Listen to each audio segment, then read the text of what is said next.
420 आदमी ने 420 करा, उसको लेके आप पूरी नजीर तो नहीं दे सकते। कुछ गलत हुआ है हम भी मान लें, लेकिन ऐसा नहीं है अगर मैंने चालाकी से कुछ कर दिया, मैं तो 420 आदमी तो मेरे खिलाफ कार्रवाई होनी चाहिए। ये तो सबके साथ जो बात देता रहा, मैं ये आपसे प्रेजेंट करना चाहता हूँ, रेरा कानून के अंतर्गत किसान कहाँ सुरक्षित है, किसान का क्या लाभ हो रहा है। एक बात, दूसरी पॉइंट मेरा ये है, 2 बीघा जमीन की रसीद 2 बार एक 12 भाइयों में वैसे कर दिया, पिता ने एक भाई के कहने में जमीन की रजिस्ट्री कर दी और आपके द्वारा।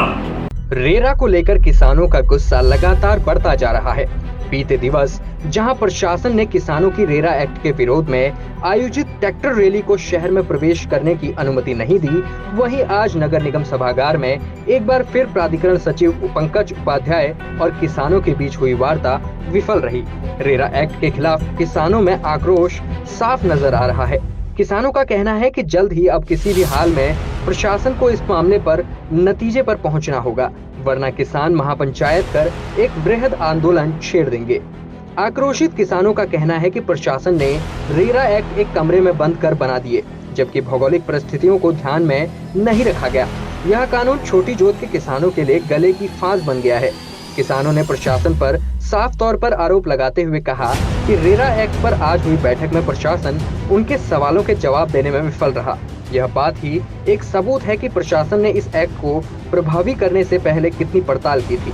उन्होंने कहा कि जब तक प्रशासन इस एक्ट का सही तरीके से वर्गीकरण नहीं करता, तब तक इसे लागू नहीं होने दिया जाएगा और किसान वृहद आंदोलन छेड़ देंगे। वहीं उन्होंने साफ तौर पर कहा कि यह लड़ाई किसानों की है, इसमें किसी भी राजनीतिक दल का हस्तक्षेप नहीं है और ना होने दिया जाएगा। यह लड़ाई एक आम किसान की है, जिसमें सभी राजनीतिक दलों के नेताओं का सहयोग मिल रहा है। उधर प्रशासन फिलहाल किसानों से बातचीत के लिए जल्द एक और बैठक करने की बात कह रहा है। देखने वाली बात यह होगी कि आखिर प्रशासन किसानों को किस प्रकार संतुष्ट कर पाता है, या फिर किसान आंदोलन की राह पकड़ेंगे। आप लोग का रहेगा। देखिए, आज की बैठक जो कल का धरना था, धरना तो नहीं था, किसानों की रैली थी ट्रैक्टर को, क्योंकि इससे पहले प्रशासन ने हमें बदनाम करने की कोशिश की कि ये प्रॉपर्टी डीलरों का आंदोलन है। तो इसलिए किसानों ने जो है ट्रैक्टरों के माध्यम से जो खेती का प्रतीक है उसको लेके आए, लेकिन प्रशासन ने हमें आगे नहीं बढ़ने दिया और उसके बाद वो धरने में तब्दील हो गया। आज जो प्राधिकरण सचिव महोदय वहाँ आए, उन्होंने आज मीटिंग बुलाई थी, इसी शर्त पे किसान वहाँ से हटे। तो आज आप इस बात को समझ लीजिए, आप मीडिया के सारे साथी हैं, हम कोई कार्यक्रम करते हैं, हम 10 बड़ी अप्रोच करके 100 आदमी 50 आदमी इकट्ठे नहीं करते। ये कोई बुलाए हुए लोग नहीं हैं, कल भी कोई बुलाए हुए लोग नहीं थे, स्वतः ही आए हुए लोग थे, क्योंकि किसानों की इतनी ज़बरदस्त पीड़ा है, उसमें बीजेपी कांग्रेस जैसी कोई बात नहीं है। हम तो खुद ही यह है कि हमें यार आगे मतलब कोई ये नहीं समझे कांग्रेस का आदमी आगे डील कर रहे हैं, ये कोई बात नहीं है।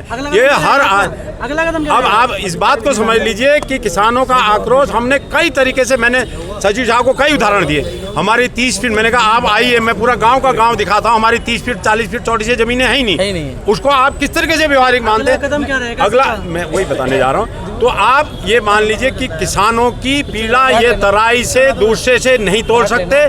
जहाँ बड़े भूखंड हैं वो रेरा लागू करें, कुछ करें, लेकिन यहाँ पर व्यवहारिक दिक्कत है। किसी भी कीमत में अगर प्रशासन ये चाह रहा कि हम इसको लागू कराएंगे, वो नहीं करा पाएंगे। अब अगली पंचायत हमारी अभी इन्होंने 25 को भी रखी है, हम उसको भी वॉच करेंगे, लेकिन हम कोई डेट हम नहीं दे रहे, हम आगे प्लानिंग करेंगे और उसका पूरे जिले का एक बड़ा पंचायत उनको के माध्यम से महापंचायत करके फिर सरकार। देखिए, ऐसा है, अब हम प्रशासन से आने वाले दिनों में पूरे नैनीताल जिले की रामनगर सहित सारी पूरी महापंचायत में मिलेंगे हम अपने प्रशासनिक अधिकारियों से। हमने उनको बहुत मनाने की कोशिश की, आप लोग भी वहाँ पर मौजूद थे। आप ही बताओ, क्या उन्होंने हमारी किसी बात का कोई सटीक जवाब दिया? उन्होंने ये बात एक्सेप्ट करी, आप लोगों के सामने भी एक्सेप्ट करी कि उन्होंने जो ये रेरा नियम लागू करा, उन्होंने उससे पहले किसी खेती और किसी किसानी करने वाले किसी व्यक्ति से नहीं पूछा। मनमाने नियम जो है एसी कमरों में ला करके उठा दिए। मैं आज आपसे पूछता हूँ, दमवा डूंगा के अंदर वहाँ यहाँ सब जगह मनमाने नियम लागू कर रखे हैं और ऐसे नियम लागू कर रखे हैं जो कभी उत्तर प्रदेश में हुआ करते थे। अब जब इन लोगों को उत्तर प्रदेश से इतना प्रेम है, मैं तो कहता हूँ इन लोगों को सीधे उत्तर प्रदेश चले जाना चाहिए। वहाँ की भौगोलिक स्थिति और यहाँ की भौगोलिक स्थिति में जमीन आसमान का अंतर है। बजाय हमारी बातों का शिथिलीकरण करने के लिए हमारी बातों को गोल गोल घुमाया जा रहा है। आगामी दिनों में ये सारे जो लोग मौजूद हैं सब गैर राजनीतिक हैं। पत्रकारों से हमारा अनुरोध है, मुझे भी किसी पार्टी विशेष का कार्यकर्ता कृपया ना लिखें। मैं यहाँ पर एक आम हल्द्वानी के नागरिक की हैसियत से मौजूद हूँ और इसीलिए हम कहते हैं कि इनको ऐसी महापंचायत में हम इनको जवाब देंगे आने वाले दिन। गैर राजनीतिक संगठन है हमारा और इसमें किसी प्रकार का भी कोई राजनीतिक दल अगर कहे कि हम इसको चला रहे हैं तो वो गलत बात है, क्योंकि कल के ट्रैक्टर मार्च में भी कुछ मैं गलत न्यूज़ देख रहा था। मैं ये आपको स्पष्ट तौर पे कहना चाहता हूँ, इसमें जो सत्तारूढ़ पार्टी के जो माननीय विधायक मोहन सिंह बिज जी हैं, उन्होंने भी हमें समर्थन दिया और उन्होंने कहा कि तुम्हारे इस कानून को हम किनारे करेंगे। बंशीधर भगत जी के पास भी हमारा डेलीगेशन, हमारे लोग गए और रामनगर में भी हमारे जो किसान यूनियन के लोग हैं उन्होंने जाके अपनी बात रखी।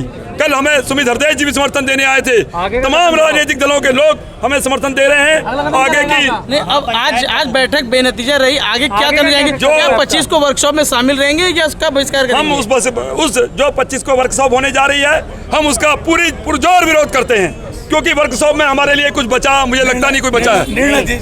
हम जो है, हमें निर्णय, एक अच्छा निर्णय अगर सरकार की तरफ से बन के आता है, उसके निर्णय का हम स्वागत करेंगे। अगर अच्छा निर्णय आता है रेरा नियम हटाकर, और जो हमारे किसान हैं वो वाकई उनकी पीड़ा है, उनका दर्द है।